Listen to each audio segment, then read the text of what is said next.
meeting is being recorded. Good evening, everyone. Thank you for attending the Sunday's edition of the Growth Hour. Tonight we have a unique topic, definitely a juicy topic. And the topic is, what is a healthy relationship? As always, we ask that everybody be respectful of everybody's opinion. While we may not agree, you have to agree to disagree in a respectful way. Anybody that, and I don't expect it to happen, but this is just my disclaimer. Anyone that doesn't be respectful, then I'm going to mute you. And if you continue to be disrespectful, then I'm going to remove you from the show. However, this is a topic that can go into many different directions. So we're going to cover many of them as possible and go from there. Tonight, we have a special host, which is Aisha Robinson. And I just asked that everybody, there's no question that everybody's going to treat Aisha the same way they treat any other host, whether it was Steve Harvey or whoever. Her status is way surpasses all of them. But tonight again we have unique hosts, and let's start the show. Healthy relationships. Go ahead, Aisha. How you doing? Good evening, everyone. So we're kind of just discussing what is a healthy relationship, what that looks like, what's your opinion of a healthy relationship. I would love for everyone to jump in, chime in.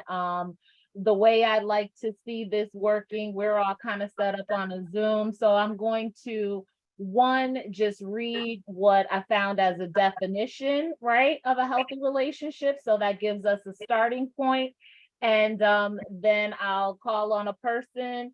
And once you've kind of given your opinion of what you feel like a healthy relationship is, if you would just choose someone to pass it to answer the same question, and we'll kind of start there. So we can start with the definition that I found of a healthy relationship, or what is a healthy relationship, right? Let me go back. Healthy relationships involve honesty, trust, respect, and open communication between partners, and they take effort and compromise from both people. So a healthy relationship takes effort and compromise from both people. There is no imbalance of power. Partners respect each other's independence, can make their own decisions without fear or retribution or retaliation, and share decisions, right? So I thought that definition was really interesting. Of course, we know, right, honesty, trust, we can talk about that a little bit deeper. We probably expect those things, honesty, trust, respect, but then look at it like, are we really giving that to other people? Open communication, right? Open communication is a huge one. And I think everyone would say that communication is top of the list for a healthy relationship when you're defining what a healthy relationship is. But do we really understand what open communication means?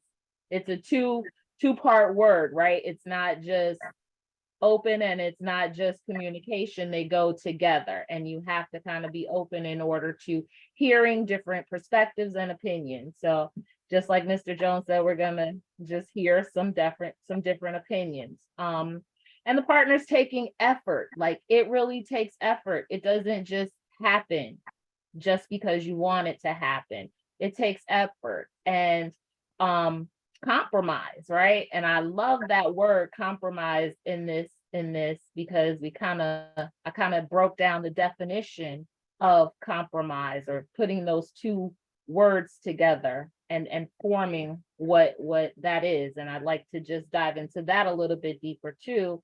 I think it was huge, like, no imbalance of power, right? And we've talked about this on this show before, where we've talked about gender roles, right? And what's power and what's inferiority, or how that feels when your power can be taken away, or what your expectation is. And then respecting each other's independence, right? And being in relationship and being independent. And I was speaking to someone today and I was telling them about this topic and just that, we're going to be discussing healthy relationships. And their response to me was a healthy relationship is being single. And, that's an oxymoron, right? Because you can't be in relationship and be by yourself as well. And then the last part of this, how they kind of wrapped up this definition is being able to make your own decisions without any fear of something coming back, fear of retaliation or retribution, and being able to share decisions, not just one person making the decision and you having to follow along with it, but feeling considered and feeling like, you were a part of the decision making, I think goes a long way. So just, I would add into that definition, consideration for myself or someone else. So I'm going to throw it to Shakim because he's right here. Shakim, if you would just give us a brief synopsis, unlike me, because I'm wordy and lengthy, but tell us what your thought or your opinion is of a healthy relationship. Okay. My thoughts of healthy relationships doesn't always and when we speak of relationships, once more, we're not talking only romantic, but all relationships, whether it's siblings, family, friendships, and all. And I totally agree with the honesty, which comes with transparency and letting a person know who you are and what you value, and see that if you two value the same and what the dissimilarities you two have, so we can meet each other halfway. And then I see trust. Also meaning I'm not worried about any betrayal coming my way from your direction. People don't understand that sometimes when we're over secure and do whatever for security purposes, that's not trust. And I see compromise, and I'm not sure what the prefix of calm is, but I do see the word promise and compromise. So it's like making a promise beforehand that cannot be broken. So we're gonna break that word down too, because that stood out to me. Oh, we got the same genes here going on for real. So compromise and just never say anything that you cannot take back. Most importantly, because words are power, and we can say however, whatever quotes there are. The tongue is a double-edged sword. We create life with our words, and we need to understand how powerful our words are, negative and yes, negative or positive, whatever we say. So we got to be very careful of the words of what we say, because you can never unsay what's said. All right, that sounds good. You want to throw it to I see a hand up over there. So we'll send it over to Lisa. Lisa, you want to jump in here? I love everything that you guys are saying. I'm actually trying to take notes. So thank you for doing this. But my when I think of healthy relationships, I go back to within myself, because I feel as though I have to be healthy in some form in order to have that healthy relationship, quote, with someone else. So, I think that you've hit all the good points. That I got to be honest with myself and trust myself. Now, that compromise, do I really want to compromise too much of myself? I'm not real sure, but like you said, you're going to break that word down. So I just wanted to throw that out there, that sometimes when the word healthy and relationship comes together, we have to start within our own self, and we have to figure out what is healthy for me, Lisa. What is my compromise? What is my length of trust go? Because unfortunately, until I figure out that part, I can really destroy some relationships that could be healthy, but I'll never know, because I'm not healthy within. I'll send it back to you. I love that. And I love the dynamic that you're bringing up there, right? We've definitely got to know ourselves, love ourselves for sure. And what that looks like. I hear you saying compromise and healthy might sound a little like complete polar opposite. So I love those thoughts. And then Mr. Jones, I see you with your hands up. Good evening. You're still on mute. You're still on mute. Unmute yourself, Mr. Jones.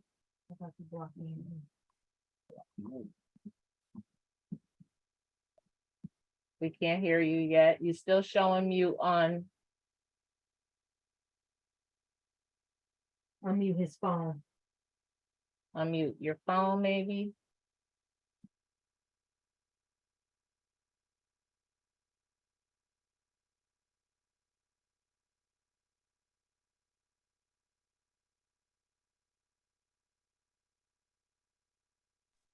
It's not working for you?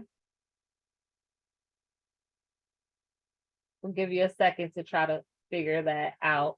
I love some of the things that Lisa was just kind of bringing up in the thoughts. And I even love, to me, Lisa, let's kind of stay focused on the healthy part, and then we'll talk about what the unhealthy is, right? Because we've got to look at both sides, I think, so that we are able to identify healthy versus unhealthy. But let's kind of try to keep them separate. But I think it's very easy to commingle the two, right?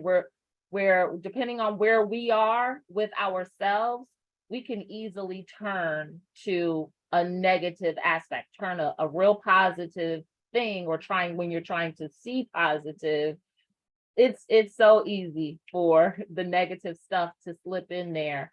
So let's just definitely try to keep it separated and be mindful of that even when you are operating in relationships, right? Speaking light and not allowing anything to intercede with that positive vibe that you're putting out there. I think that is part of being in a healthy relationship as well. I see Cherie's hand. Hey, Cherie. You want to jump in here? Give us your opinion on healthy relationships. Sure. Good evening, everyone. One word that I didn't hear anyone say yet is vulnerability. Along with that trust, you have to be willing to be vulnerable for that partner or that friend, or sometimes even that coworker, because I think sometimes people bring those past hurts or what happened, and they're afraid, well, I'm not gonna share, or I'm not gonna, what we say, let my guard down because this happened before. And you have to give that person in that relationship a chance to give them an equal playing field, not hold everything from the past and bring that into that new relationship. So those are my thoughts. And balance. I love that word. I love that word. And I can remember calling on or needing that part, right, in a relationship, the vulnerability, identifying. And I think this spoke to it a little bit as to what you were saying. So in that definition, it was partners can make their own decisions without fear of retribution or retaliation, and share in ideas and decisions. And I love the work aspect, coworkers and colleagues, because I have absolutely sat in positions and felt like, it's better if I just don't say anything because I don't want the blowback, right? Mhm. And now I'm not willing to be vulnerable enough where it might really help someone else, one, and two, might really bring some resolve to the situation if someone would just speak up. But I'm fearing, right? So fear is, I'm going to say, is an indicator of an unhealthy relationship. If you're fearing anything, I can think about times when I've talked to my son about doing things. Our understanding is you should be able to come to me and tell me anything. Don't fear. And I don't care how bad it is. I can't protect you. I can't, advocate for you if you have been so fearful that you haven't informed me. So I think that's powerful. Thank you for that. I don't know if you were done, but I see Mr. Jones got his audio, so we're gonna pass it to Mr. Jones really quickly. Okay, thank you, thank you. I apologize for that audio. You know, we got somebody working against us tonight, but you know, our God is definitely more powerful. But I want to say this here. I want to start off by clarifying that we are speaking on, because there's many different, as you pointed out in the beginning, there's many different types of relationships, and we're not, as for this purpose right now, we're speaking of not only for the whole show, but for right now, we're speaking of intimate relationship between a couple, a man and a woman. Am I correct in that assessment? No, that wasn't really, it wasn't solely for that, because I think we absolutely were going into this thinking about healthy relationships from an intimate relationship, right? Like partners in life. But I think, like Lisa hit on, we have to be okay with ourselves. We have to be okay with all of the people around us, right? Relationships, even there is even a relationship with yourself where there has to be boundaries, there has to be respect, there has to be vulnerability, there has to be all of these things. So I think they apply everywhere. Manipulation. Okay. Okay. So let me But say this then. if you I'm want to sorry. comment on the intimate part, we can No. I'm just right trying to now, follow. too. I'm just I'm just trying to follow the road that we're traveling. You know, because there's different ones, and I don't want to intertwine all of them at one time and then miss a message for one particular area. You know, we have, as you stated from the beginning, we have business relationships, we have personal relationships. Every interaction with a person is a relationship in some form of fashion, whether it's business, you know, me, whatever. You know, there's different ones. So now that being said, I want to say this: Lisa is on point. You know, first you have to get yourself together. You can't be healthy in a relationship if you are an unhealthy person. That unhealthiness can be a part of you holding on to some bad experiences you may have had prior to, or some things that you may be going through in the present. You know, so you have to get that baggage taken care of. You know, you have to do whatever it is to get it taken care of. So when you come to whatever form of relationship it is, you're on a clean slate and y'all are both on the same page. You know, then you can start working from there. I heard the word fear, and I agree. You can't be in a healthy relationship if I fear going to have a conversation or telling my mate something. But if I may fear that based on reactions I see when I have certain conversations because of what may have happened in their or what they may have been exposed to. Let me say it that way: prior to me or after me, or that day at work. You know, so I'm gathering that you're saying that Lisa's saying basically we need to first work on self. It has nothing to do with nobody else. It begins with yourself.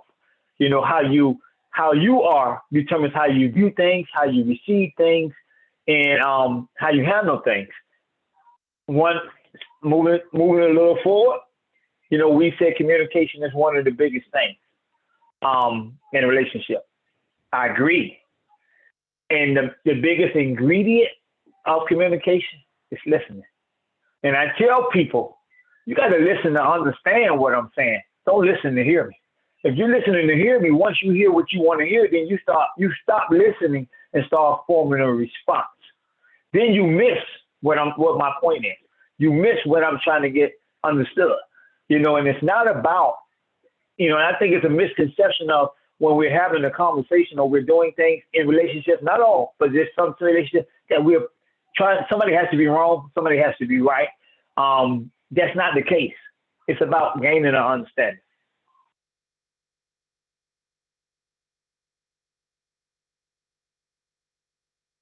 Have to unmute yourself, ma'am.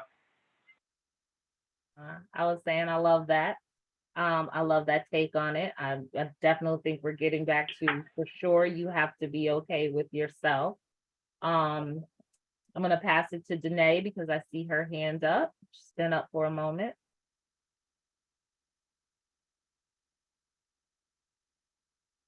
Because you are the host, don't mute yourself, Aisha. It's not going to give no recall or anything. Just because you don't have to keep doing that. He's in the room with me. So try it. Try it. Mhm. Okay, can everyone see it's gonna be okay? Okay, Yes. you muted? You got it. Audio too.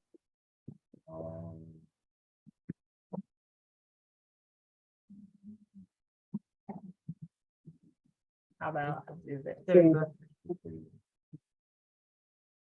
Okay, can everyone hear me? Yes. You can hear me. You can't hear me on there because I muted you. All right. Hi, I'm Danae. Now that we got that straight. I was thinking about a healthy relationship, so I start writing down my notes. And I put, when I think of a healthy relationship, I think of two souls that are in tune with one another. Meaning that there's a level of respect and trust between partners. In my opinion, without respect and trust, it's virtually impossible for a relationship to be healthy. And when I say that, and I've said that before to people in different conversations, one of the questions I always get is love. In my opinion, respect and trust is even more important than love. For example, I'm always going to love Aisha. She's my aunt, she's my family member. Same goes for my kids. And even for my husband, even if things were to go south, God forbid, and we got divorced, I would still have a level of love for him. But without the respect and the trust and also the open communication, our relationship can't be healthy. And I know Aisha was talking about open communication and what does that mean? And that's a big thing. And that was once a pressure point in my marriage. When two people are raised differently, what I believe is open communication may be different than him, vice versa. But when I think about that, what is open communication? In my opinion, Cherie hit on it.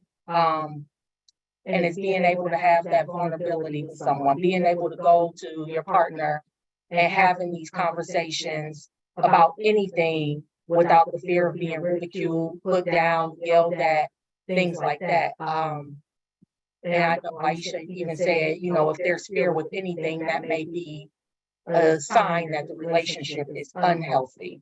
And then Shakim hit on the fair fighting in any relationship, whether it be intimate or, familial with kids or whatever, there's going to be arguments, disagreements. And I believe that, and I tell people this all the time, I can make James, my husband, look like the worst person in the world. We've been together 15 years. I pretty much know everything about him. He knows everything about me. So when we're in a disagreement, it would be wrong of me to say, oh, that's why when X, Y, Z happened, this happened to you, knowing that that is a below the belt comment, something that I'm not going to be able to come back from. Like you said, the tongue is a mighty sword. And you always want to have that fair, and I hate to use the word fighting, but fair disagreement take place. And part of that, speaking of the devil, he's calling. Not the devil. Part of that, or speaking of the angel that Aisha says he is, he's calling. But part of that too, fair fighting, open communication, trust, respect, all of that is also dealing with our past traumas. Because we all have them, whether we want to admit it or not. Things happen in our childhood, things happen growing up, things happen in our adulthood that are traumatic, whether it be from a previous relationship, anything. And we have to deal with ourselves. I'm in the airline industry, and the one thing the flight attendant always says before you take off is to place your oxygen mask on first before you try to help anyone else. And that's true in the relationship. You have to help yourself and deal with your things before you can go into a relationship and for it to be healthy. So. Yeah. You can unmute me, and we'll pass it back. Did you have something you wanted to jump in on there, Mr. Jones? Nah, not really. I You just have gotta, a few questions later on down the line. all right. Can you So, hear me? yep, I can hear you. I'm gonna toss it over to Sasha. Sasha, are you with us? You want to jump in here? I see Kevin smiling. I'm here. Hey, everyone. I'm gonna choose my words wisely, if I do say so myself. I'm going to say, I was looking up the word, which is very important because you were talking about definitions. And so I looked up the term healthy. So I'm just going to read that to you real quick. If my background gets a little noisy, I will have to turn off for a moment. But healthy meaning being in sound state, also conducive to health. A sound state is a very important statement because it talks about the environment and the nature of a condition that has to be created by those that are involved, which speaks to relationship or relating. Again, it could be mother, father, daughter, son, all the different elements. But again, we're talking about we're talking about the conducive environment that's created, a state of conduciveness for a point. And so I as it relates to that, I want to go into anchor. Anchor is a word that I want to bring forward because it's specifically talking etymology as a stability, a security, something that you're attaching yourself to. And so in relationships, first you anchor yourself into your culture, your religion, your spirit. Then you find the same in another that anchors themselves to their culture, their spirit. And then together, you're focused in a conducive environment that provides a purpose, a divine purpose in a healthy relationship to connect to each other that keeps you accountable in each piece that you bring forward together. And that then is passed on to a healthy child who then creates that same multiplicity in doing the same for their future. And it also is conducive to being a vetting system in which how you engage people outside of your relationship, which means husband and wife, to your business partners or your associates or your friend or your best friend. You realize that best friends become not so much best friends because their purpose has changed. The environment is no longer conducive. And so that has to shift. Or business relationships that you have an inner circle versus your outer circle. And you have to create that vetting system in connection to your purpose, in connection to the relationship that you have anchored to a divine purpose. And so that's all I will say on that. Thank you. I like that, and that's interesting. I'm gonna come back to that because I love defining what healthy means. I love an anchor. And even as you started to speak about that, and we talked about, being right within ourselves. But I think about, right, ideally, that's wonderful, right? But I think about this in situations, both romantically, people are going to just come together, get into relationships, whether they're healthy or not, right? People are going to become parents, whether they've prepared themselves or not, right? And it's very easy to carry that baggage over and be very toxic in relationships. So I love how you're thinking about that. I'm going to come back to you. I see your hand up there, but I'm going to go back to Cherie. Cherie. Yes, also, for me, I'm big on love languages. So if you don't know your partner's love language, I would just advise everybody to Take the effort, right? To find out. Make the effort. It's really enlightening when you take that test and you kind of realize why some relationships with others didn't work out because they just don't speak your love language, right? If my low love language is getting gifts and someone's trying to shower me and buy me, as you would say, that's not going to work for me. If we both like community service and giving back and that's our high percentage area, then of course we're going to understand when one of us is going to feed the homeless and the other one is going to, go see the seniors. Those things, we thrive in a relationship. So knowing your love languages is great. Knowing about your partner's past, and like Danae was saying, fighting fair, like it's important to know that past, right? What kind of relationships did your partner's parents have? Maybe they don't know what a healthy relationship is like, right? Maybe they haven't seen people with healthy communication. So maybe communicating for them and love for them is, they come from a household where people are arguing all the time. And then when you get with someone and you didn't come up in that environment, it's very very shocking. And you have to let them know, I didn't grow up like that. So no, it's hard for me to relate to that, yelling and screaming and arguing over the littlest things. And along with that open communication, I can just speak personally, shutting down is not healthy either, because when you just shut down altogether and don't communicate at all, that is not healthy either. Yes, I love all of those points there. Mr. Jones, are you about to say something? I love that, and I'm gonna go back to some things that Mr. Shakim said, and kind of go along with what you were saying. He brought up the words like being transparency, right, and your values.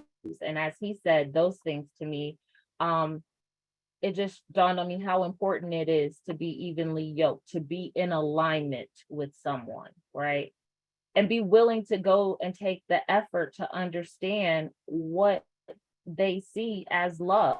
I love like the love languages. I think that is super important. Not enough people understand that, know what that is, or understand that like you could have one love language for giving love, but a completely different love language for receiving love. And that is perfectly fine, and that's totally healthy, right? Does everyone who thinks that, oh, because I come from a 2-parent house and my parents stuck together and they cursed each other out every night and woke up every day and they stayed together for 55 years, right? That doesn't mean that that was a healthy relationship that you were seeing. And let's really understand that and level set with that. So that respect, like Danae says, sometimes is way more important than the love, right? And it makes me think about the oxymoron between healthy and compromising, because at what point are we settling in these relationships? We're compromising ourselves so much. So with that being said, I see Lisa's hand up. I'm gonna throw it back to Lisa. So I love everything that everyone is saying, but what I'm wondering this, and it's just kind of a question for the whole panel, is when you're stuck in a toxic relationship. I've been in a toxic relationship for a very, very long time, 16 years, and then cut it off and then rebuild it. For a person like myself, what would the panel say? I hear a whole lot of healthy, but how do we get to that point? How do we get to where I've loved this toxic person forever, and now I have to let go? Now I have to figure out what is life really, and where do I go from there? And then how do I pick the next relationship to where it's not toxic? That's wonderful. And you're not carrying that baggage over, right? So I love that. And once we wrap this up, there's a couple people that I haven't heard from that I want to call on, but Mr. Jones, I'm gonna give this to you because I see your hands up, and we're gonna get back to that toxic relationship. Let's really try to help some people out identifying what is, the unhealthy, and how do we move past that? Okay. Kind of a question. I know the answer, rhetorical question, but it's a question for everyone. Is it fair to say that in order to, one of the main ingredients of a healthy relationship is an agreement between the two people in the relationship? is one of the main ingredients to a healthy relationship. Relationship, an agreement between An the two. agreement. We agreeing that we're going in the same direction. We're agreeing that we're going to accomplish this. We're agreeing, even if it's business, we're coming to an agreement that this is the direction we're going to go. This is what's expected of each other. So is it fair to say that there has to be an agreement in order for there to, but people have to be in agreement, meaning this is your role, this is my role, whatever the case may be. I don't like to just use that. I'm just saying there has to be an agreement. I just want to use the word agreement. I would say the answer to that is absolutely yes. There has to be some transparency about what I want, right? What my goals are. There has to be some transparency about what your goals are. We definitely have to be in agreement. We have to be in alignment that we want to support each other in whatever your goals are together, as well as respecting each other's independence, right? And allowing someone the space to do the things that they need to do. There has to be an agreement and it all be on the table that, if this is the direction that you're going to go in, I'm going to support that, and wherever that may take us.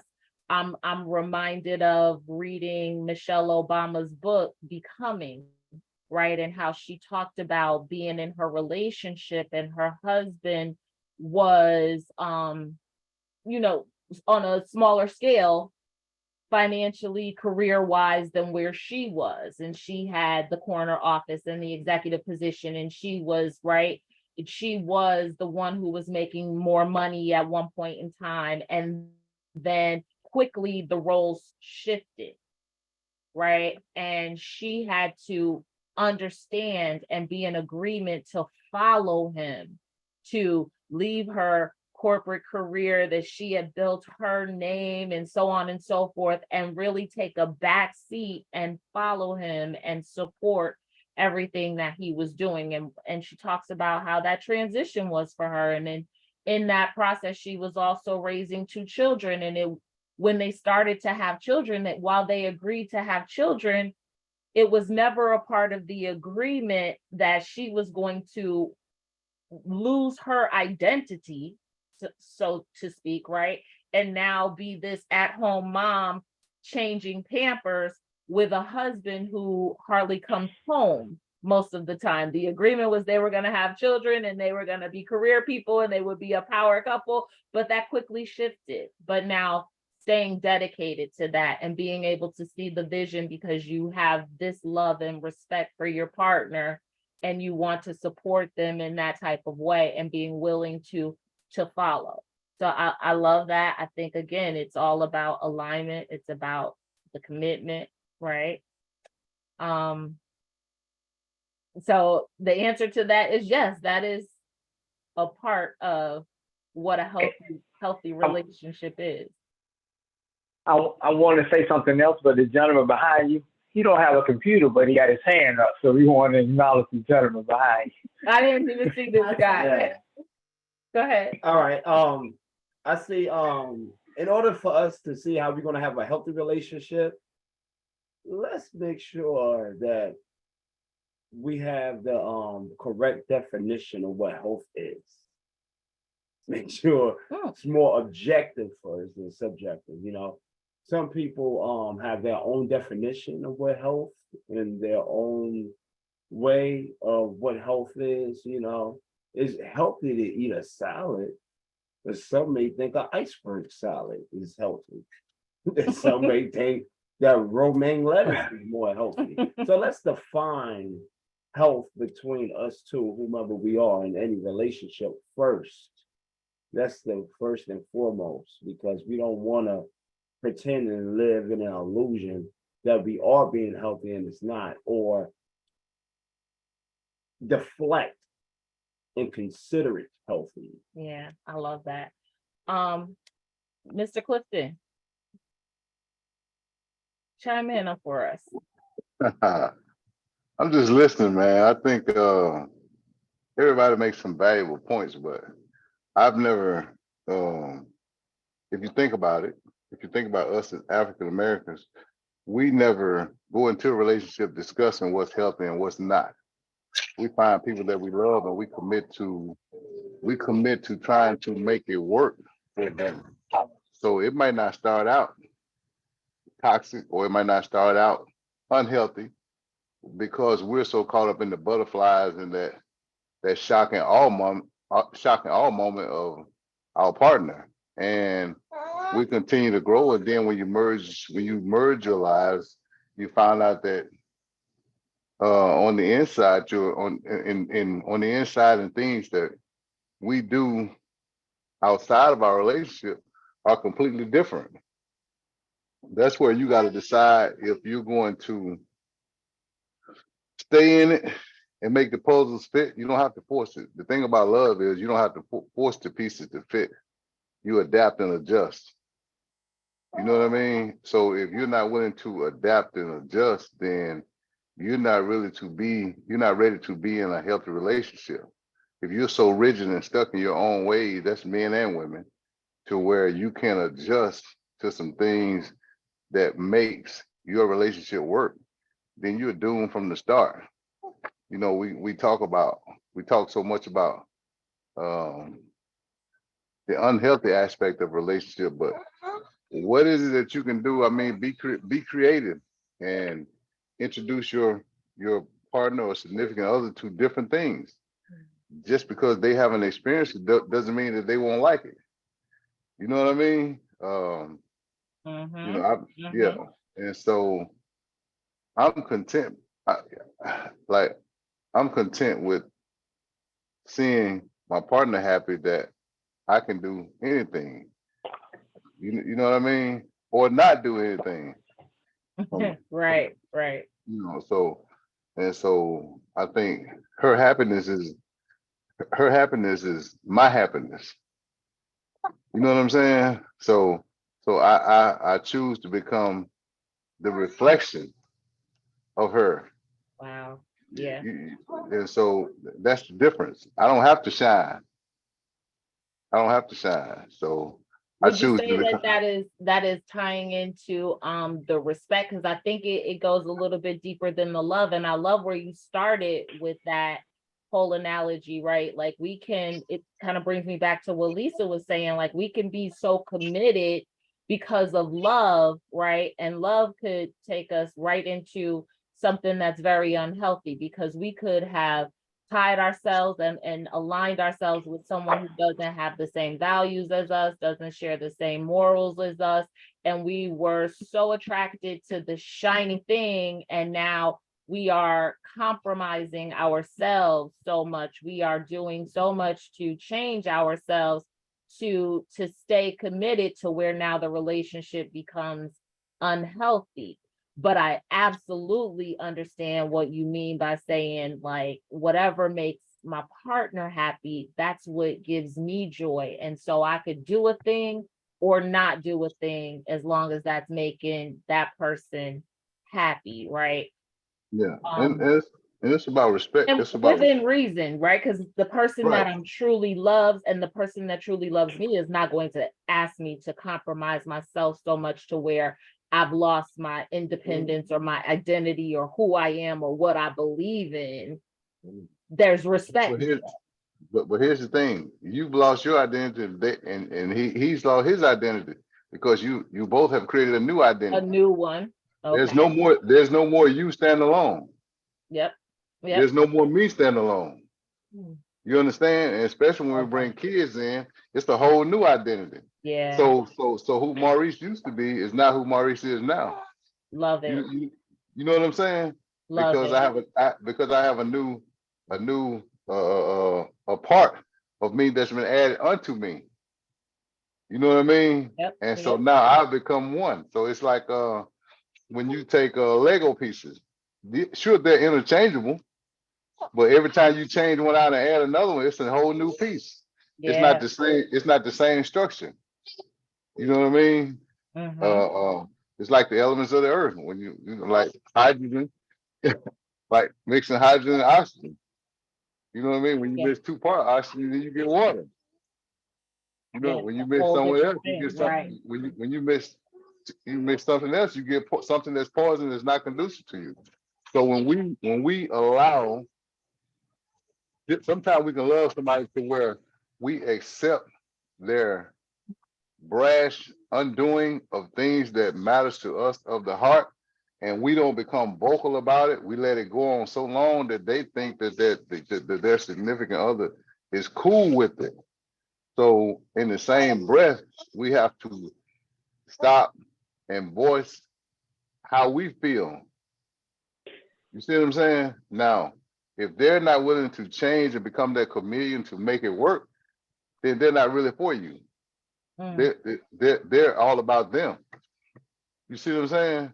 So once I bring it to their attention, or she brings it to my attention, if I'm not man enough to make the adjustment, then I don't really care how she feels in the end. I'm saying this is about me, which is totally wrong. And sooner or later, 2 years is going to turn to 4, 4 is going to turn to 8, and 8 is going to turn into 16. And I'm at a place now to where I'm going to leave bitter. You know, I'm more bitter. I'm more focused on the bad thing that's going on with us than the initial thing that made me be in love with that particular person. Brought you together. Yeah. I You love see what I'm that. saying? So I've got lost. I stopped seeing the forest for the trees. You see what I'm saying? So I'm This wondering Miss around. Brenda Williams says, well said, brother. Everything you said, she says, Yeah, well said. She's watching on Facebook. So just wanted to yeah. throw that And comment in there. so I don't know, man. I just think that health is different for every particular relationship, because outside people are going to give opinions based on what they've been through. If you have a woman scorn telling you what to do, then sooner or later you're going to become a woman scorn. If Mhm. you have a dude who's been through 3 divorces and several bad breakups, telling you how you should live in your relationship, then pretty soon then you're going to be divorced and single. So we have to keep that outside interference in so that we can stay on the same frequency. Man, I don't care what nobody say outside of my relationship. If I don't ask you for your opinion, I don't care if you don't give it to me. I'll listen, but I take it with a grain of salt. You know what I mean? And I'm and I might come to somebody that I love and trust, as a brother, and ask them something, and I value their opinion wholeheartedly because I know one thing: he has my best interest at heart, Right. not at hand. He has my best interest at heart, and so when I can take it and look at it. And then the thing is, I'm gonna tell you, when you have a true friend, when they offer an opinion, but they never take sides. You know what I'm saying? I do. I understand. And he's man enough or she's woman enough to tell you when you are wrong. You just Yeah. have to be man enough to accept it.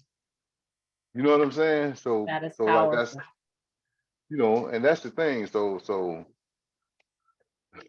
there, like I only have a few friends like that. And James is one of them. So if I could come to him or anything like that, because he supports me, man. Before we supported each other long before we got home, before either of us even became into. We talked about being in a relationship to where we're completely happy. I just think that and we want so much for our significant others that sometimes we get lost in wanting to do so much for them that we lose ourselves and we lose ourselves in the process. Or we lose sight of the togetherness. The So we together gotta original. be sure that we bring them along. Like for the record, I just enrolled to go back to school. I couldn't have done that if I didn't have the support, of my wife. You know what I mean? Yep. And we, and we're not we're struggling. But Mhm. I know that me going back to school is going to put me on a higher plane to be in a better position. I don't Absolutely. think people, and so I think people don't realize like coming home and trying to readjust. We have so many things that we want to make up for, but in reality, we can't make up for. But we have a place that we want to get to because we've been used to having so much before we became incarcerated, to that we know that we have to stay on the straight and narrow in order to achieve those things. So we have to have somebody who supports us wholeheartedly Yes. in everything, and be woman enough to tell us how they feel. You know what I mean? Yep, But be able to speak also, openly without yeah, fear of you taking it the wrong way, right, or right, that you might, retaliate in some sort of a way. Somebody can speak it openly, give you what may not feel good to say, or be willing to, take some steps backwards in order to move forward together right. as a whole. Or put my pride aside. When I don't have to take a step backwards, I have to I have to take a step sideways and get behind you. It is sideways. Yes, I like that. So it's Correction. not backwards. I don't have to Yeah. back up. I don't have to back up. I just need to take a step sideways and get behind you and Yep. believe in the vision and see your vision through my eyes. Yes. You see what I'm saying? So sometimes when you us, especially as alpha male, like Arthur, James, Carlos, and different and Kevin, who's on here, us who've been incarcerated, your brother from Indianapolis, you can tell that he's an alpha male. A lot of times we see things different based on how we were raised. So, like, say, I'm gonna just say James and I, because I know James and I walk and talk. We've been in the street and we've seen some stuff that you or somebody who came up on the straight and narrow hadn't seen. Mm-hmm. We've seen some evil in this world to where we can see past the BS a lot of times, and we know that going this way won't work. You know what I mean? Yes. But yet and still, our partner may want to try it. But so sometimes we have to say, okay, back up. I know what's going to happen if we go this way. I have to let them go that way to see that what I was seeing is going to come to pass. It might not tomorrow, it might not next week, but it's going to put us in a situation to where we're going to be in an awkward position Mm-hmm. in our relationship. But yet and still, we can't say, I told you so. We just Right. gotta take the reins and keep on driving and try to get us back on that straight and narrow. You know what I mean? So I see so many times where I see guys on the other side, and then sometimes guys think that a lot of guys, man, my brothers, my friends, and some guys I know alike, they have such machoism, and they weren't raised like that. So I'm not in agreement with a guy asked to how he's raised. I know guys that come from loving two-parent home that are simply buttholes, man, to their significant others. You know what I mean? I'm Yep. talking about they came from two-parent. Now I don't know what went on behind closed doors when Right. the things like, but on the outside, on the surface, it seemed like they came from a Bill Cosby type home, a Cosby family type home. But yet and still, they man, they acting a fool with their old lady and treating them like crap. Some of them are children of pastors. We have more people who are incarcerated that come from good homes than kids who come from single parent homes. Yeah. And a lot of people don't believe that, man. I just want y'all to Google that and look it up. Most of your children who commit the most heinous crimes come from two-parent homes, not single parent home, as the media or society wants to paint it. You know what I mean? Because A there are a lot lot of single of black it. there are a lot of single black mothers in the ghettos that are going ham about their children. There are some who are in denial about what some of their kids are doing, but for the most part, a strong black woman who wants to have something is going to ensure that her son, she may not be able to per se, as society say, raise a man, but she's doing damn good to raise a respectful person with goals, dreams, and aspirations. So a lot of times, we take the most of the people that I sold drugs to were those kids who were in school. They had all the gym shoes they need. Everything was given to them hand and foot in school, so they didn't have to work for anything because they always had that cushion to fall back on. Whereas in my case, I didn't have that. I never wanted. I was never hungry. I didn't have the best of everything, but I had clothes and shoes and stuff like that. But I couldn't afford the best of everything, but I had the things that I needed. But the kids who had that, or you look now, who wear the closest fashion. I want you to pay attention to this now when you see the kids now who wear the best fashion or wearing Yeezys to school, $200 or $300 shoes and all the jackets. Those are going to be your predators in the future because when life hits them and they're out on their own, they're going to turn into a monster because they figure like people should always give them something. And these are the people I hear on the phone in the feds when I was in the Fed and now when I go into Parchment now. These are the ones that are calling their mom and telling them, you know what I mean, man, cussing their moms out, telling them to send them some money. You know what I mean? So we can't use that home thing and how a person was raised. I think society, there are layers to, because right now in relationship, we spend more time away from home than we do at home, especially if we go to work. If we do a 9 to 5, there's our drive to work. There are the hours that we work. Most of the time when we come home, we only have a few hours to spend with our family. Then we're tired and we go to sleep. So we're asleep. We spend most of our waking hours away from home right now today. You know what I mean? I love But that. Yeah, yeah. yeah. There was some comments that I just wanted to get to. Sandra Mulcair, who's watching us, she said, yes, single parents aren't the broken ones always, right? And she says that kids that are used to money will struggle when it dries up.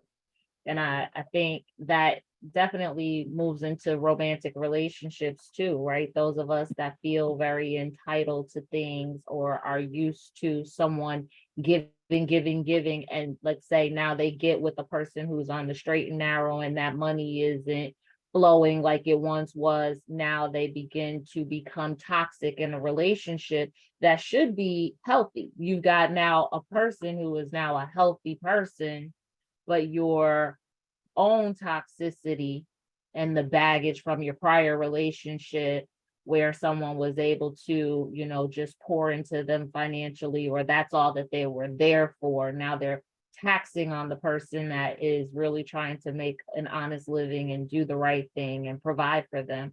So I think that's another thing to be on the watch out for for how do you know when things are unhealthy, if someone is using you in that type of way.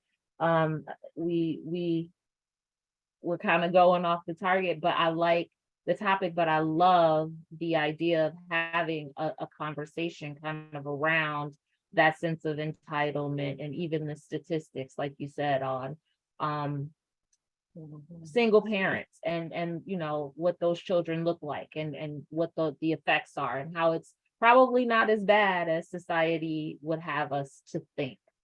I love that. A couple people had their hands up and I know we're getting a little bit crazy on time. So I'm going to ask, we're going to start with Danae and then we'll go to Cherie. And then I have not heard from Mr. Arthur Jones yet. So I want to hear his perspective on this. And then I love hearing from him. And then I want to just start to touch on the unhealthy relationship and what that looks like, and kind of circle back to talking about what Lisa brought up with us. If we're in this, if we find ourselves in this toxic relationship, how do we get out? So I'm going to start with Danae. Danae, if you'll pass it to Cherie, and Cherie, if you'll pass it to Mr. Arthur Jones after you. And I'm going to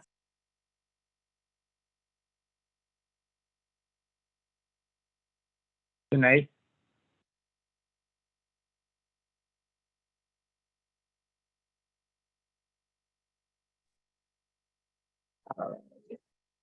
All right, hello again. And everyone speaking, I've just been trying to jot down some notes. One thing, I think it was Aisha that talked about compromise and how much is too much. And then that also went into what Mr. Jones said about an agreement, and there has to be some level of agreement in a relationship. That said, both things kind of tie hand in hand, because when I'm thinking about a relationship, I can talk about my own relationship. My husband loves the Florida Gators.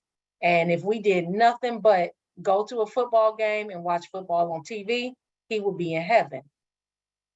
I have learned to like football. I will not say love, but that was me. I believe that there also has to be a level of entering each other's world where it's not just me compromising or him compromising. So I know football season, college football season comes up every August, September, and I know on Saturdays that's what we're doing. But then on Sundays, he also knows that I love to watch movies. So he'll come in and he'll say, all right, what movie we watching today? Or what do you want to watch today? That's him entering my world. So there has to be that level of respect, love, all of that, so that we're entering each other's world and we're both compromising. I believe too much compromise is when it's always me or him entering the other world, never, the other one entering. And that is when I believe it starts to go from compromise to, Isha, you asked that. Compromise, I thought I wrote it down. Oh, settling, from compromise to settling, because now I'm just settling, saying, okay, I'm just going to do everything that he wants to do, and I'm going to put myself on the back burner. And that is when it goes into a more toxic relationship, because that can be considered toxic as well, and losing yourself and your own identity. Because although we are two yokes that have become one, traveling on the same road in the same direction, we're still individual people that have our own love language, like Cherie was talking about, and we need those things. So you can't just say, all right, I'm just gonna not get my love language, whether that be buying gifts or words of affection, whatever that looks like, and I'm just always gonna do for him or do for her. And then we just talked about kind of struggling, like when the money dries up or maybe the passion isn't there. Struggles are different. It's not always monetary. And I looked back on Aisha's whiteboard. She wrote down how to walk through the fire. That's my book. Oh, well, there you go. But how are you going to walk through the fire together and come out on the other side? I think that a lot of times, when we talk about divorce and toxic relationships and people breaking up, it's because we've gotten to that drought. And if you stay in any relationship long enough, there's going to be highs and lows. So you've gotten to that drought, and it's easier to say, you know what, I'm throwing the towel in, I'm done with this, I'm moving on to the next part where the grass is greener. And then you get to that next grass and it's greener until it's not. So how are you going to be in agreement with each other? How are you going to have that conversation, be vulnerable with each other to say, okay, we're in this fire now. What are the steps that we're both going to take to get us out of the fire and through to the other side? So those were just some things that I wrote down. Oh, and then the other part was not to compare relationships, because, and I think I talked about this before, my husband and I, we have one couple that we hang out with we have several couples that we hang out with, but one in particular that we hang out with all the time. And I would consider their relationship healthy, and I hope they would consider mine healthy. But what works for them may not work for James and I, and vice versa. And that's just because we are just all different people.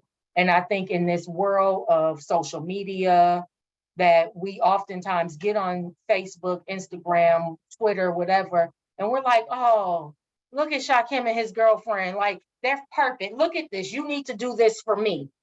Not knowing the struggles that Shakim and his girlfriend or wife or whoever have went through to get to this point. That part too. I love that. So I'm gonna not talk too much. I'm getting off my soapbox, and Cherie, I'm passing the mic.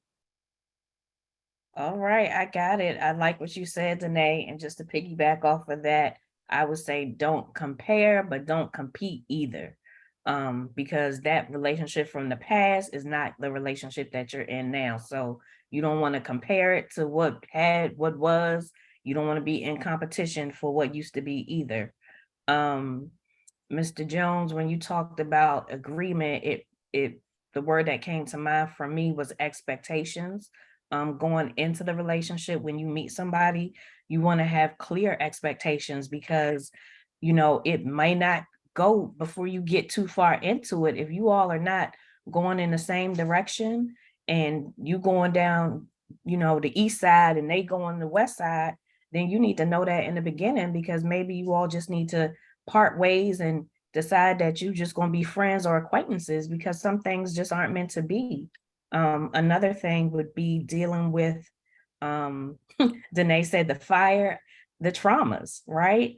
You know, I see it all the time. Some of the things that can really put a strain on a relationship are finances and death, right? Loss of a loved one.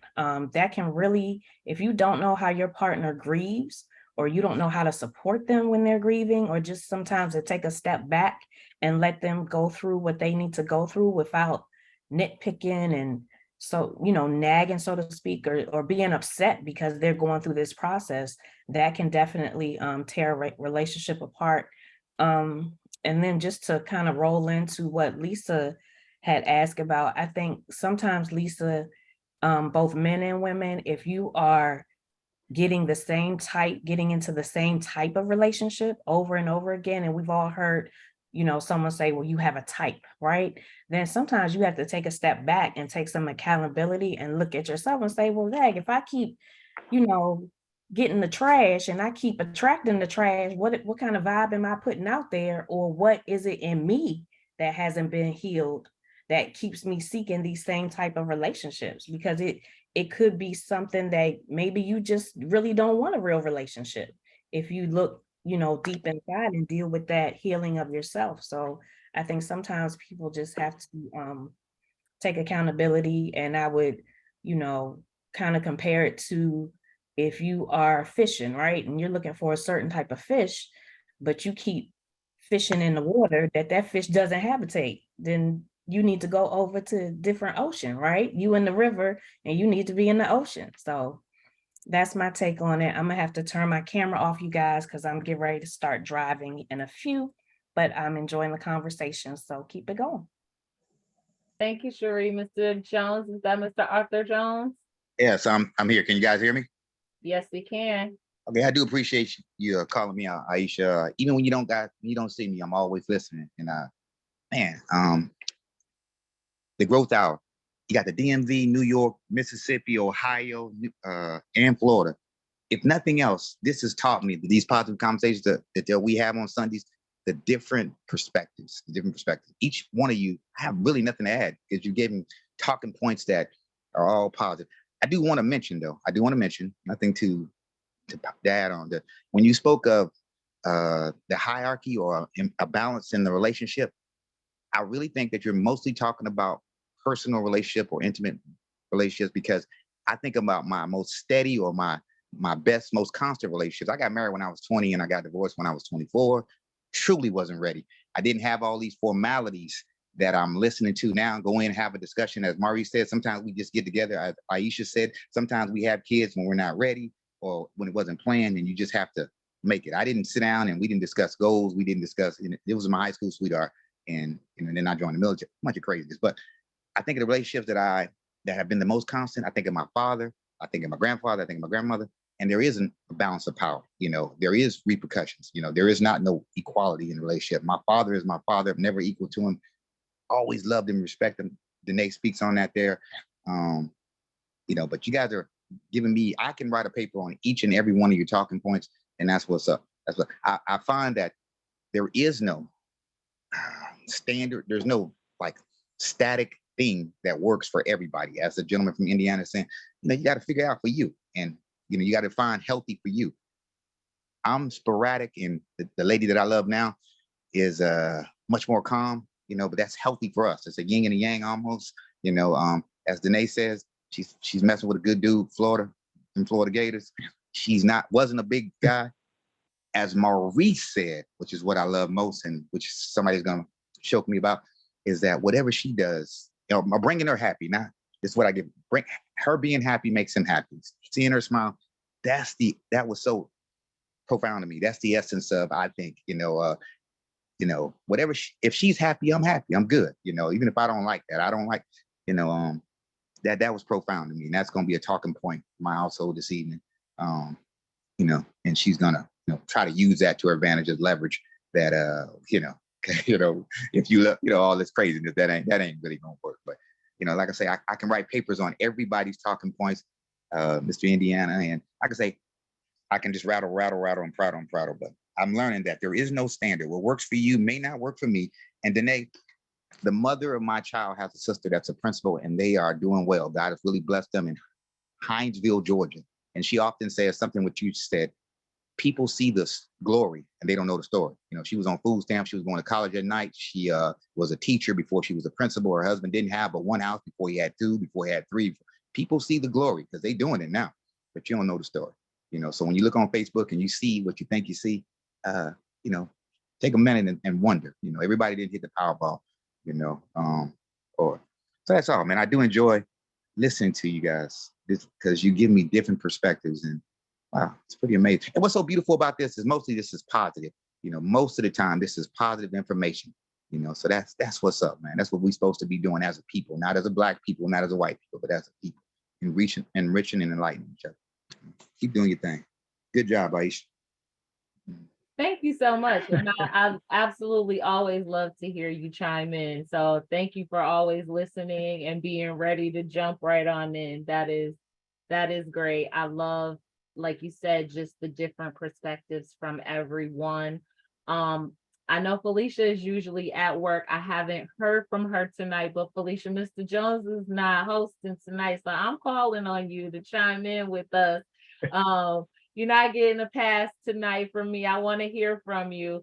If you can, let us know. If you can't, we understand. Type it in the chat for us. Mr. Jones, I'm going to pass it to you. And we're getting low on our hour. So there's a couple more things I want to touch on, but I'm going to turn it over to you, Mr. Jones. Okay, thank you. I'm gonna make this quick. I know that we are going to go in the area or venture into the area of what is toxic, what can be toxic. So I just wanted to kind of like touch on this before we get to that. What I got out of this is, I've heard people say settling. I feel like if there's an agreement between the two and there's some expectations set, then and there's constant communication, then there will be no settling. Because if it gets to a point where you feel like that it's going in a direction that was not in agreement or was not expected, as we pointed out with Michelle Obama, the roles changed. At that point, we had to come back and readjust or amend our agreement. I don't think at any point no one person should be saying, hey, this is where we're going to go and this is what we're going to do.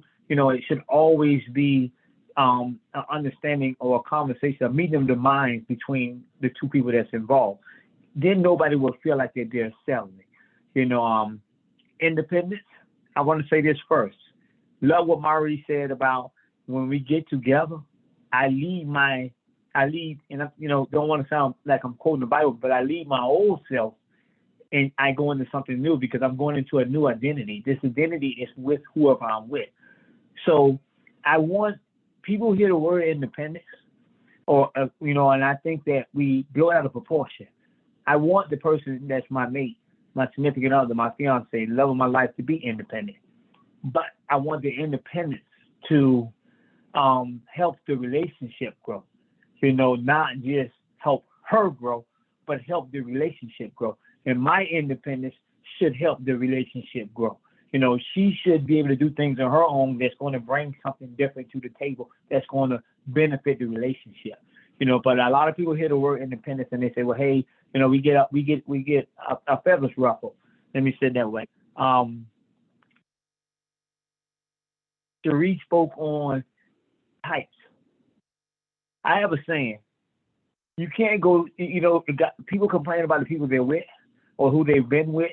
And they say, well, I always end up with this person. And I tell people, because you keep going to the same, when you get tired of that fish, you go back to the same pond that you caught that fish in and say, well, this time I'm going to catch one without 3 spots on it. And then you catch a fish out of that pond and you get the same result. Then you do away with that one and go back to the same pond. If you keep going back to the same areas that you meet these guys at, you're going to get the same results. So it's time to start fishing in a different pond.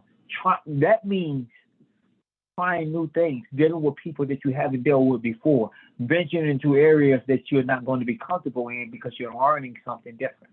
And in that agreement, you are supposed to be teaching each other. And it shouldn't, as I forget who said this, it shouldn't be I know Aisha, you said don't be fear of conversation, but I forget who said it shouldn't be where I'm uncomfortable with going to my other half and saying, hey, I don't know this. Can you help me with this? Or can you show me this?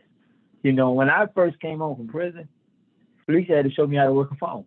I've been gone 20 years. I left with the brick phone. The one you stick to your ear. We had the car phone was in the bag, but all this smartphone stuff, I wasn't aware of it. And honestly, I didn't want to leave the flip phone because I had got comfortable with dealing with the flip phone. But she be like, nah, you got to get away from this. You got the GPS and all this stuff on there. And I said, I'll figure it out. I'm gonna stay with this. But eventually I got away from that. But my point is, consequent, agreement of independence is fine as long as it's working for the betterment of the relationship.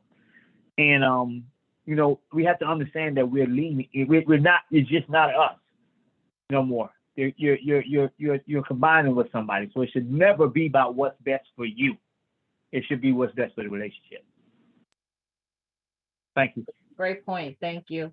I'm gonna let Shakim speak, and then Mr. Haynes, I haven't heard from you, and I just realized you just snuck in here and you haven't chimed in yet. So we're at about maybe 20 more minutes for us, and I do want to touch upon some other stuff and hit that toxic, unhealthy part. We're gonna let a little negativity vent. We're gonna vent a little bit with the negativity. We're not gonna give it too much energy, but we're gonna touch on it because we have to be able to identify what it looks like, right? And then for those people, we are here to help.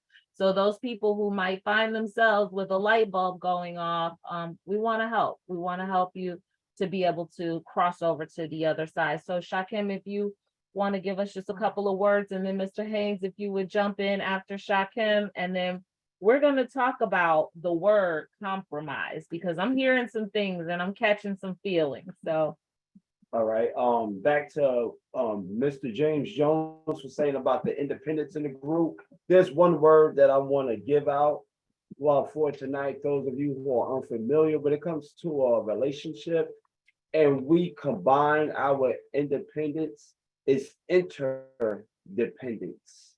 So that's when we conglomerate. So even though you may be a authority figure in your field, and I'm the authority figure in my field, whatever skill set or whatever our expertise are, we got to learn how to merge the two. And when we merge our independence, we have to learn interdependence. Because if I say I'm the boss and you're the boss, it may be true, but how will we merge it together? Just like when you file on go into business. This is not a sole proprietorship. This is an LLC. mm-hmm. So that's what we have to understand. We have co-owners. And back to what Lisa was asking, what if you're in love with a toxic person? First, we need to understand, sometimes we try to live out our subconscious. Like they say, they don't say in these words, but you cannot turn a promiscuous woman into a housewife. You know what I'm saying? Save day for a man. You can't turn, I'm gonna turn a street figure into a college professor, So what we got to understand, sometimes we entertain our subconscious mind and try to prove a social experiment. And look what I have done, and many of us try to do that. We try to make someone something that they're not. Right. And then we'll try our best doing that, and that antagonizes them and upset them, and then it becomes an explosion. So sometimes we got to understand what our interests are and when we have unhealthy interests, and when we're not interested in health. We may feel like we do, but this person may be perfect, but they may not be perfect for you. They may bore you. They may not spark your interest, though they may be an ideal partner for you. So those two topics I wanted to talk about: the independence and us being in love with a toxic person. Yeah, and when I was talking about being in love with a toxic person, we need to learn how to differentiate the love or infatuation. You know, we may not like the person as the person for whom they are, but the image of whom they are. So we may be more infatuated by the image instead of in love with their core personality. Yeah, that's interesting. And I think we definitely have to be able to identify or like you said, differentiate the two. Because and knowing who you're dealing with and who you're loving and loving them for who they are and not for who you wish they could be or want them to be. Mr. Haynes, you want to jump in real quick? And then I see Sharice got her hand up again. So we'll go back to you, Sharice. All right. Listen, it all starts period. I mean, most of us here, we probably got 1,000 years on this screen if you add up our age, right? I'm saying this to say, most of us here have been in relationships before. And repeatedly to continue to let the same thing happen. It all starts at the beginning. We know what toxic is. Why would I continue to deal with a toxic woman or that woman continue to deal with a toxic man when you see it's going down the same avenue? Most of us has been in prison. Mr. Clifton alluded to it. Mr. James has alluded to it. He's going back to school because he knew that avenue that he once went down. I know the avenue that I once went down. Mr. Jones know the avenue he once went down. Is the wrong avenue and taking us in the wrong direction. So we know this on the onset of trying to get money. And this way of thinking don't stop there. It starts there. Okay? If you know that this is the wrong way and you've been going through this, you can't say why me, pova, pussycat anymore. You have to begin to change your ways, your thinking, your mindset. And another thing that Well, was here's the thing, right? And I'm gonna let you continue, but some people are attracted to crazy or the toxic, right? Or the bad boy, right? The good girl wants the bad boy. Sometimes, yeah, I might have seen it 1,000 times before in a different package. However, this is where I am, and I gotta identify like I have some toxic stuff within myself, right? If I keep attracting the trash, then there's something trashy about myself. I'm a reflection. And I want to let you keep going, but I want you to like, let's not be so close-minded to like, we should just know if we've been down this road before, if you've ever been in a relationship, because we can find ourselves in relationships. And a lot of times people don't present their true selves to you to start with. So you could end up where you thought someone was changed and right, they're not. However, like even it goes vice versa, right? I'm sitting here with several people who have done lots of time in prison and could have been some really terrible things or looked at like really badly. However, these are the people that have committed to making changes within themselves and they are healthy partners for someone, right? So there's opportunity or people can change, be different. It's about what motivates them, I think, to be healthier in their situations. And I'm gonna let you continue. Sorry about that. well, I respectfully dissent on your analogy. of that situation. It's more of an excuse, for all due respects. Uh, Again, as I previously said, I stand on that point. One thing I learned is if a person is dead set on doing something, they are dead set on doing it. If a person is, if you know that there's a cliff up there, and the person's gonna drive their car off that cliff repeatedly, all you can do is get out their way and don't let them run you over and ride their car off the cliff. I'm not. There's ain't but so much that you can do. I understand what you're saying about this is a problem, this is a this. But one thing about that, a person like that is unfixable unless first you must acknowledge. It's just like any type of drug program you in, pleading guilty in the court, or getting any type of help. You have to first come into the reality and the grips that, hey, I have a problem. Once you come into the reality of grips that, hey, I have a problem, now you come in to say, how do I fix that problem? Then you move forth, you take minuscule steps, and you take time and take the proper steps to try to fix that problem. But you can't say, well, some people do this and some people do that. You can't help them people. And the reason why you can't help them people is because they have to come into a realization that this is wrong. This is bad for me. This is why I use me and Mr. Clifton. This is why I use me and Mr. Jones and so many other people on here, because we came into the realization that this is wrong. But until a person come into that realization, and plenty of people has pointed out certain things to listen. Let me tell you something. I got sisters, my mother and everybody. I know some men, y'all are the smart. Women is smart. Y'all got this thing called women intuition. If I'd have listened to a woman, I'd never been in prison. Because they told me off the rip about these people. And I continue to follow that. See here? You see where I'm going? They told me. And I was like, and I'm mad at my mother, my sister, and my ex back then who was my fiance. And I was like, how in the heck do y'all know? But y'all got it going on. Because y'all got that woman intuition thing, right? And everything y'all said, y'all was right. So now I'm home.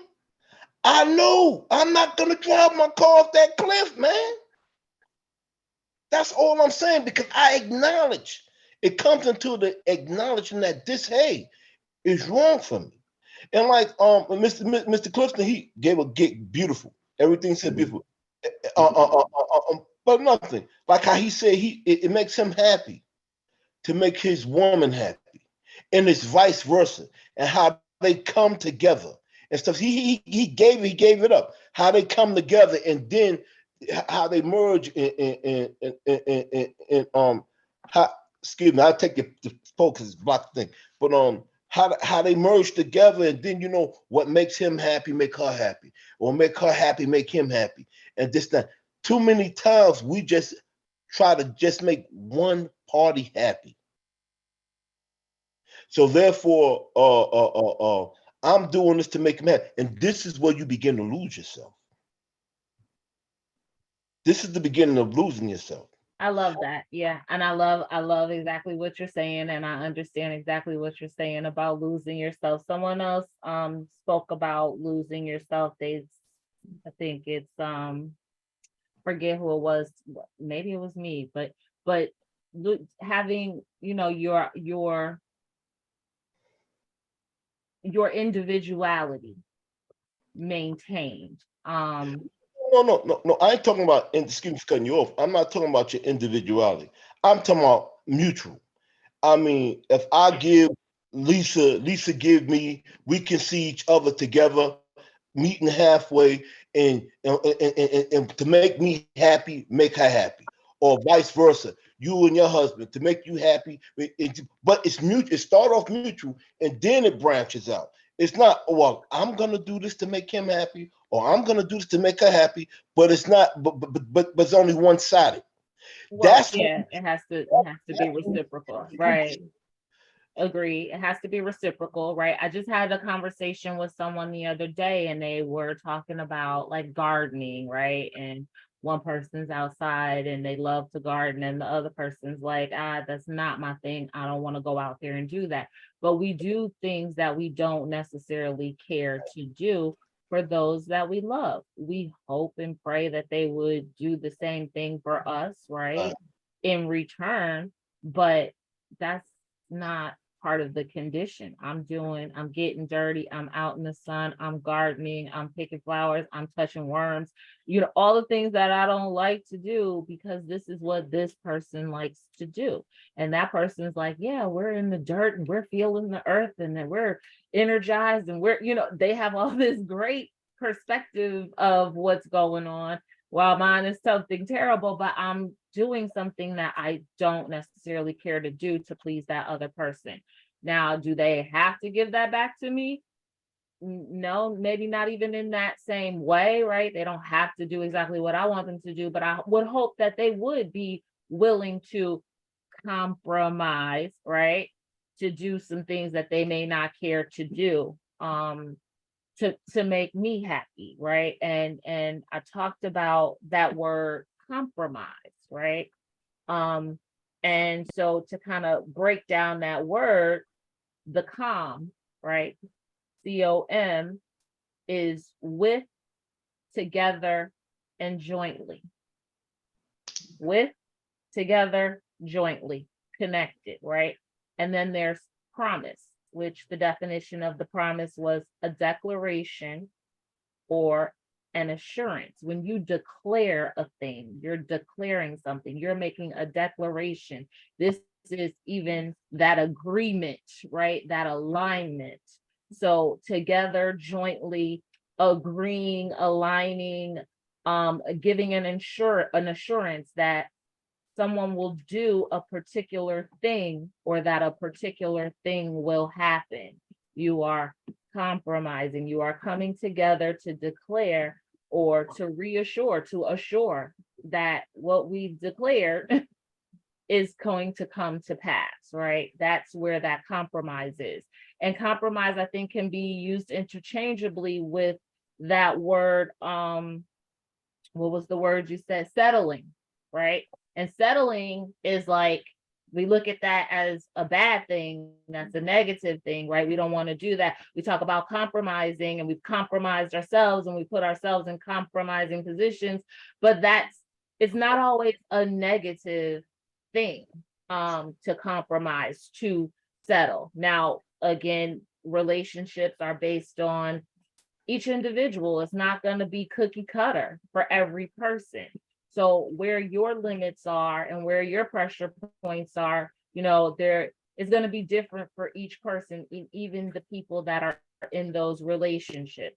I know throughout my relationship has been a lot of things that have caused, some points of tension.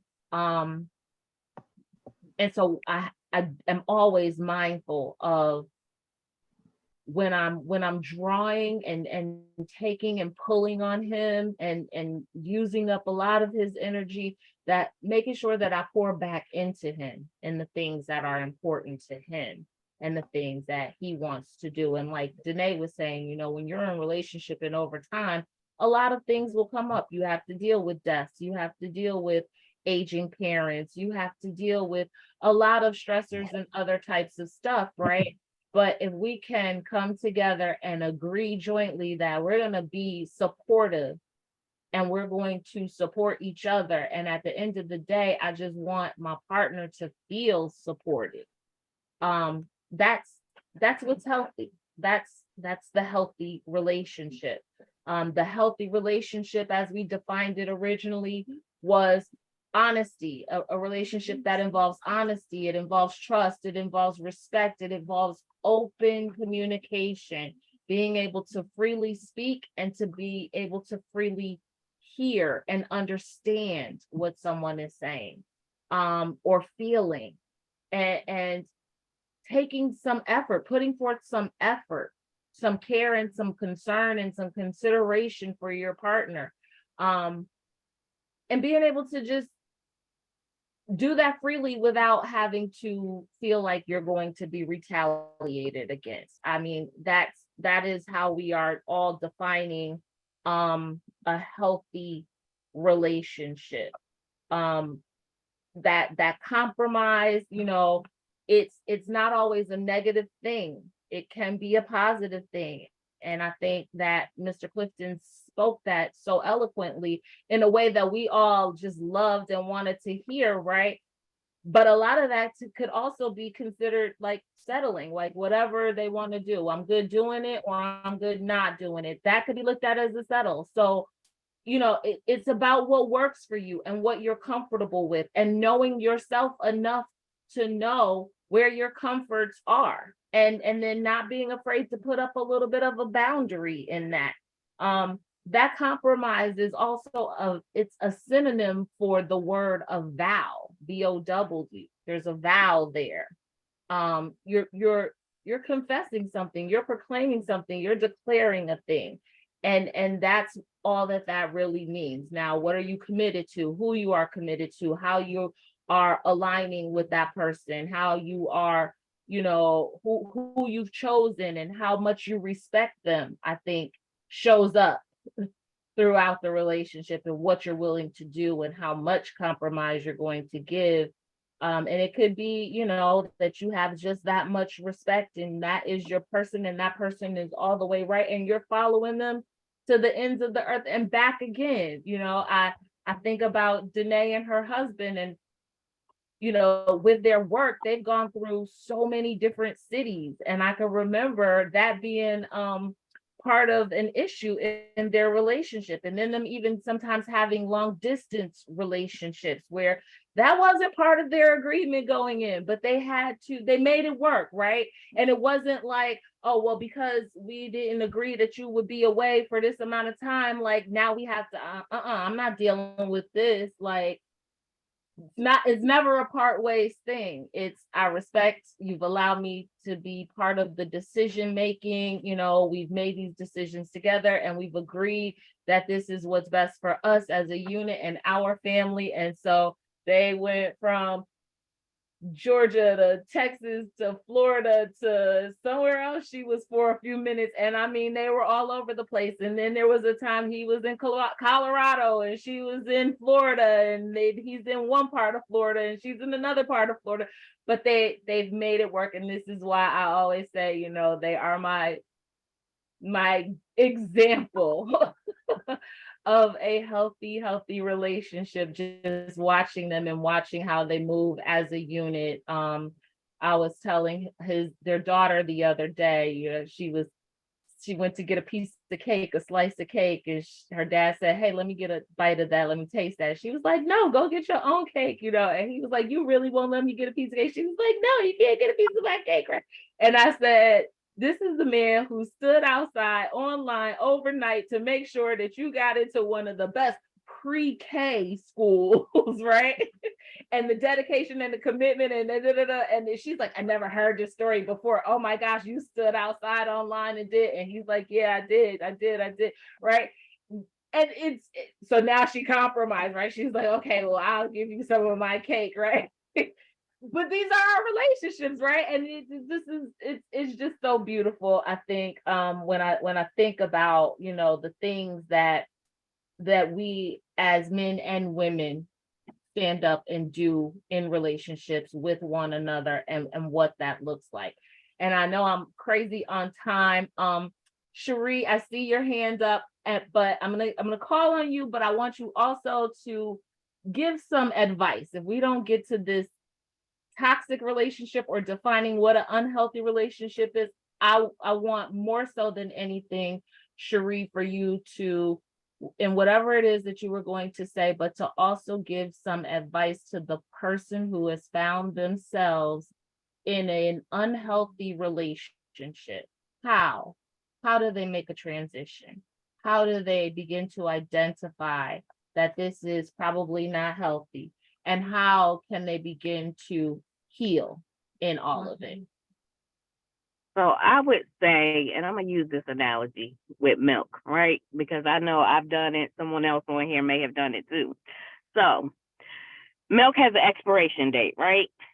How many times have you gone in there and it looks like it may be okay, it's no chunks in it, but the expiration date says yesterday. But you want a bowl of cereal, right? Your favorite cereal. So you go ahead and oh, it's gonna be okay. You smell it, might smell okay. You pour the milk, and then when you go to eat the cereal, it's bad, right? You got to throw it out. Same with the relationship. Sometimes I think both men and women stay in relationships way past the expiration date, right? Because you love the person, but you are comfortable.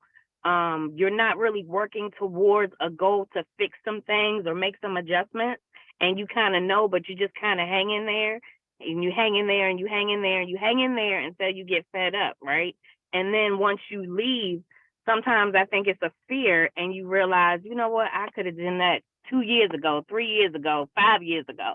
So I think we have to realize that, there are people that are in the chapters of your life, but they're not make it through the whole book, right? And you have to be able to close those chapters and be able to write new books. And I would say, just like I know in the beginning of the year, a lot of people set goals and we do vision boards for ourselves, but how many people come together as a couple if you're in a relationship and do a vision board for the couple, right? What are we going to do the first quarter? What are we going to do the second quarter? Like Mr. Clifton talked about him going back to school. If that's a goal, that should be on that vision board. That way, if that's my partner, I know how can I support you in reaching that goal, right? And I would just say something that I do with my kids now, we check in on a weekly basis, right? On a scale of 1 to 10, we ask each other, how are we doing, right? And if we're anything below an 8, what's causing that 8, and what can we do that so by the time we get to the end of the week, we're 10. And I think you know that will work in relationships as well. Like, check in on each other. Sometimes if depending on what field your partner's in, they may have a really bad day, right? And when they come home, they just may not want to talk about it, right? Don't take that personal, and don't get in your feelings, and don't get angry. Be secure enough that when they're ready to talk to you, they're going to talk to you, and give them that grace. And I think sometimes people get in their feelings when it comes to that open communication, and it's like you want them to communicate when you want them to communicate. And sometimes you have to step back, and that can become toxic. Things like traveling and going out with, Danae spoke about her husband loving football, right? Well, if you're in a relationship, and you should know what your partner's goals are, your partner's friends, what their hobbies are.